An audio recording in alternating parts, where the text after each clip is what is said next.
Welcome everyone. Open page number 41 of your English book, class 4 butterfly, page number 41. আমরা গত ক্লাসে আলোচনা করেছিলাম গুগল বিভিন্ন যে বেঙ্গলি ডিশ, বেঙ্গলি ফুড কে বানিয়েছিলেন? গ্র্যান্ডমা। সেই গ্র্যান্ডমার বানানো খাবার খেয়ে গুগলের খুব ভালো লেগেছিল এবং শেষে জয়নগর থেকে তারা, অর্থাৎ পুরো ফ্যামিলি যারা রয়েছিল মেম্বার, রিভু, গৌরী, গুগল এবং পরিবারের অন্যরা সবাই কলকাতায় ফিরে এসেছে। এখানে আমরা যে কোশ্চেন অ্যান্সারগুলো আছে সেগুলো আজকে প্র্যাকটিস করব। অ্যাক্টিভিটি 5, তাহলে দেখে নেওয়া যাক এখানে কি রয়েছে। দেখো, match column A with column B. তাহলে কলাম এ এবং কলাম বি এর সঙ্গে ম্যাচিং করতে হবে। আমাদেরকে প্রথমে তাহলে ভালো করে পড়ে নিতে হবে, তবে আমরা বুঝতে পারবো যে কি অ্যান্সার করতে হবে।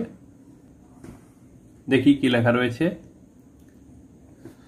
প্রথমে দেখো গ্র্যান্ডমা, এদিকে এ রয়েছে, তারপর গুগল, দ্য চিলড্রেন, ছেলেমেয়েরা, দ্য ফ্যামিলি।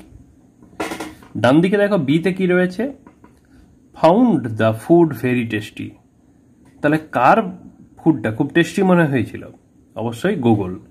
তাহলে দেখো এখানে গুগল রয়েছে 2 নম্বর ঘরে, আমরা এখানে ম্যাচ করে দেব এইভাবে।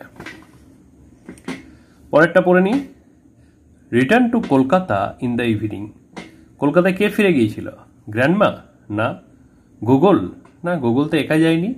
দ্য চিলড্রেন না, চিলড্রেনের সঙ্গে নিশ্চয়ই পরিবারের লোকেরাও গিয়েছে। The family. তাহলে এখানে আমাদের ম্যাচ হবে 4, তার সঙ্গে B. Had prepared hot luchis and potato curry. কে বানিয়েছিল লুচি এবং পটেটো কারি? অবশ্যই গ্র্যান্ডমা। তাহলে আমরা এখানটা ম্যাচিং করে নেব। পরে heard stories told by grandma. কে শুনেছিল? কে নয়, কারা এখানে? অনেকেই শুনেছিল তো, মনে আছে তো? তারা একেবারে গ্র্যান্ডমাকে ঘিরে ধরে বসেছিল। চিলড্রেন, যে সকল ছেলেমেয়েরা ছিল তারা মিলে গল্প শুনেছে। এটা হলো অ্যাক্টিভিটি 5, তোমরা খাতায় করবে। আর এরপর অ্যাক্টিভিটি 6।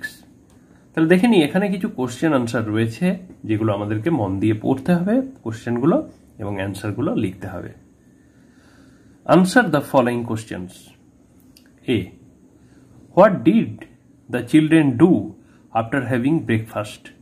ব্রেকফাস্টের পর ছেলেমেয়েরা কি করেছিল? তাহলে এখানে যে গল্পটা রয়েছে সেটার মধ্যে আমরা চলে যাই। দেখো এখানে পুরো গল্পটা রয়েছে, এর মধ্যে আমরা পড়েছিলাম, একদম পরিষ্কার করে লেখা আছে। আফটার ব্রেকফাস্ট, ব্রেকফাস্টের পর, the children played in the courtyard. ছেলেমেয়েরা উঠোনে খেলা করেছিল। তাহলে এই কথাটাই আমাদের এখানে লিখে নিতে হবে।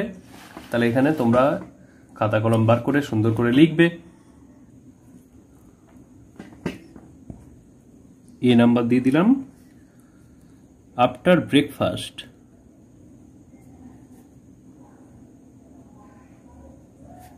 ব্রেকফাস্টের পর, the children played in the, একদম ওই কথাটাই লিখে দেবো আমরা যেটা লেখা রয়েছে, প্লেড ইন দ্য কোর্টয়ার্ড।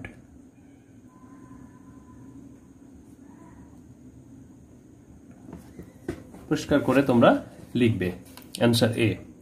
ব্রেকফাস্টের পর ছেলেমেয়েরা কোর্টয়ার্ডে খেলা করেছিল। পরেরটায় চলে আসি, পরের প্রশ্ন। What did Google have for lunch? Google খুব সুন্দরভাবে লাঞ্চ করেছিল। আমরা দেখেছি হার্টি লাঞ্চ, একদম গ্র্যান্ড লাঞ্চ হয়েছিল। তাহলে তার মধ্যে কি কি ছিল সেগুলো আমাদের দেখে নিতে হবে। একটু চলে আসি এখানে। দেখো এখানে কি রয়েছে। এই জায়গায় Google could see now the actual process of Bengali cooking. যখন কিচেনে নিয়ে গেলেন গ্র্যান্ডমা, তখন দেখতে পেল যে কিভাবে রান্না করা হয় আমাদের বাঙালি খাবারকে। He felt a new interest in Bengali food. এরপরে দেখো, হি এট আ হার্টি লাঞ্চ, একদম পেট পুরে খাবার খেয়েছে, of rice and rohu curry, রুই মাছের ঝোল এবং ভাত খেয়েছে। Then there were rasgullas and sweet curd. তাহলে তার সঙ্গে সঙ্গে রসগোল্লা ছিল এবং সুইট কার্ড ছিল। তাহলে আমরা এখানে কি কি পেয়ে যাচ্ছি? রাইস, রুহুকারি, রসগোল্লা এবং সুইট কার্ড। আরও হয়তো ছিল, দেখো এখানে ছবিতেই দেখতে পাচ্ছি, আরও হয়তো অনেক কিছু ছিল, সমস্ত নাম দেওয়া নেই। তাহলে আমরা লিখে নিই এখানে অ্যান্সারটা।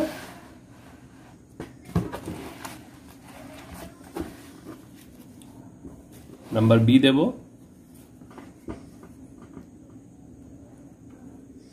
গুগল হ্যাড, দেখো এখানে হোয়াট ডিড গুগল হ্যাভ লেখা রয়েছে। তাহলে হ্যাভ আর এখানে ডিড হ্যাভ, ডিড মানে পাস্ট টেন্স হয়ে গেছে, তাহলে হ্যাভ মানে আছে, সেটার পাস্ট টেন্স হ্যাড করে দিই। তাহলে আমরা এখানে গুগল হ্যাভ তো লিখবো না, হ্যাড। তারপর একে একে কি কি খেয়েছে সেগুলো লিখে নেব। কি খেয়েছে? রাইস খেয়েছে, আর কি খেয়েছে? রুহুকারি,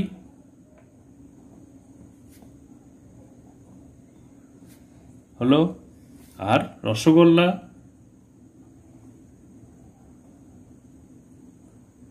রসগোল্লাস অনেকগুলো খেয়েছে মনে হয় রসগোল্লা। তার সঙ্গে সঙ্গে সুইট কার্ড, কার্ড মানে দই, মিষ্টি দই খেয়েছে।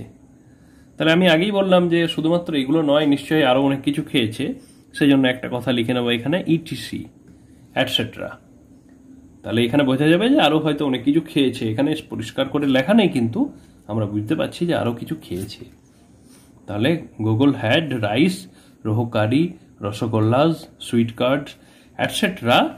তারপর লিখে নেব ফর লাঞ্চ বা ডিউরিং দ্য লাঞ্চ, লাঞ্চের সময়, during the lunch.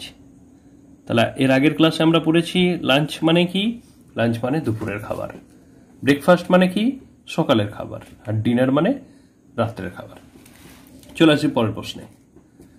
How did the children enjoy the evening? সন্ধ্যের সময় তারা কি করেছিল? তাহলে আবার আমরা গল্পে ফিরে আসবো, দেখে নিই সন্ধ্যের সময় কি করেছে। দেখো খাওয়া দাওয়া হয়ে গেছে, সুইট কার্ড পর্যন্ত আমরা পড়েছি। ইন দ্য ইভিনিং, সন্ধ্যের সময়, the children sat around grandma, গ্র্যান্ডমাকে ঘিরে বসেছে, অ্যান্ড হার্ড স্টোরিজ, এবং গল্প শুনেছে। তাহলে সন্ধ্যের সময় তাদের গল্প বেশ ভালো লেগেছে। Gogol enjoyed eating peyajis, onion pakora, মানে পেঁয়াজি মানে কি? অনিয়ন বা পেঁয়াজের পকোড়া। Favourite Bengali snack. তাহলে গত ক্লাসে আমরা পড়ে নিয়েছি এটা। তাহলে সন্ধ্যের সময় তারা কি করেছিল? সন্ধ্যের সময় তারা গ্র্যান্ডমার কাছে গল্প শুনেছিল এবং পেঁয়াজি খেয়েছিল। তাহলে আমরা এখানে লিখব নাম্বার সি দিয়ে দিই।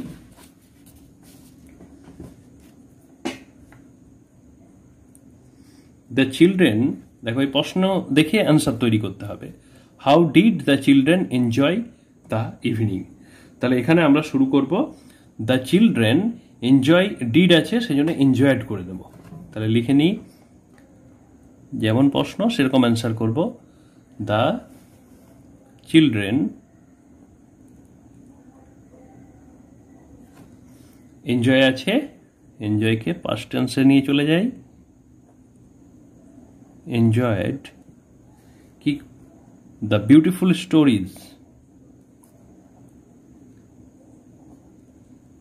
beautiful stories। গল্প শুনতে ভালো লাগে তোমাদের? আমার তো খুবই ভালো লাগতো ছোট ছিলাম যখন, এখনো ভালো লাগে। the beautiful stories and আর কি খেয়েছিল? পেঁয়াজি, পেঁয়াজিস, during the evening, সন্ধ্যের সময়। তাহলে সন্ধ্যের সময় তাদের বেশ ভালোই কেটেছে। তাহলে এটা আমরা লিখে নেব, the children enjoyed the beautiful stories and peyajis during the evening. তোমরা এখান থেকেও অ্যান্সার লিখতে পারো, নিজের মতো লিখবে, আমার মতো লিখতে হবে তার কোনো মানে নেই। পরের প্রশ্নে চলে আসি, question number D. What was the day unforgettable for Google? আমরা দেখলাম শেষে লেখা রয়েছিল যে the day become unforgettable for Google. তাহলে কেন, কি জন্য, সেটা সম্পর্কে আমরা জানবো।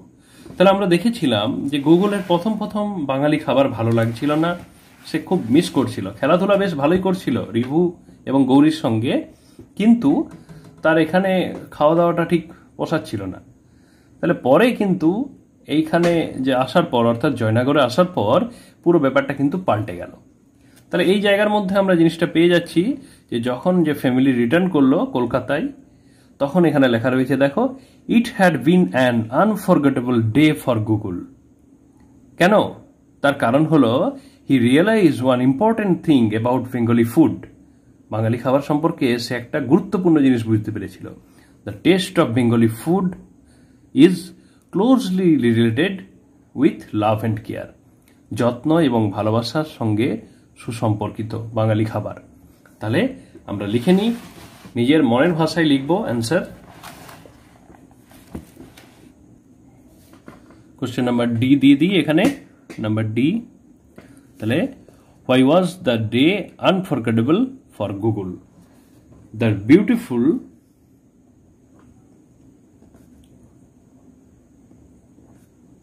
খুব সুন্দর, ডেলিশিয়াস, এইভাবে নানাভাবে লিখতে পারি আমরা। কি না ফুড, এখানে ডেলিশিয়াসও লিখতে পারতাম আমরা, সহজ করার জন্য বিউটিফুল কথাটা ইউজ করলাম। মেড অফ কি দিয়ে তৈরি হয় না, আমরা কি জেনেছি? Love and care. Love and care কে তৈরি করেছিলেন? By grandma. গ্র্যান্ডমা মেড বানিয়েছিল দ্য ডে আনফরগেটেবল। আনফরগেট মানে ভুলে যাওয়া, কিন্তু এটাই কোনো মতেই ভুলতে পারবে না। Unforgettable for Google. দেখো প্রশ্নটা কিন্তু আমরা নিজের মনের ভাষায় লিখে নিলাম। এখানে দেখো এই ডেটা যে আনফরগেটেবল হয়েছিল তার পেছনে অনেক কারণ ছিল, শুধু যে খাবার সেরকম নয়। আমরা দেখলাম যে গ্র্যান্ডমার যে স্টোরি সেটাও কিন্তু বেশ আকর্ষণীয়, খুব ভালো লেগেছে গুগলের। তাছাড়া সেখানকার যে গ্রিনারি একটা এনভায়রনমেন্ট, পরিবেশ, সেটাও কিন্তু বেশ আকর্ষণীয় ছিল। এই সমস্ত কিছু মিলেই কিন্তু এই ডেটা ছিল আনফরগেটেবল ফর গুগল। তাহলে আমরা এখানে মেন যেটা আমরা গুরুত্ব দিলাম, যেটা গুগল একদম ফার্স্ট টাইম তার এক্সপিরিয়েন্স হয়েছে, সেটা হলো about Bengali food, mainly made by grandma. তাহলে আমরা কি লিখলাম? The beautiful food made of love and care by grandma made the day unforgettable for Google. ঠিক আছে, তাহলে এখানে আমরা যে প্রশ্নগুলো অ্যাক্টিভিটি 6-এ রয়েছে সেগুলো লিখে নিলাম। ঠিক আছে, তোমরা এটা খাতায় করে আমাকে পাঠাবে। হ্যান্ডরাইটিংটা কিন্তু একটু ভালো করে করবে, রুলড পেজ ইউজ করবে তোমরা। আজকে এখানে শেষ করছি। থ্যাংক ইউ এভরিওয়ান, খুব ভালো থাকবে তোমরা।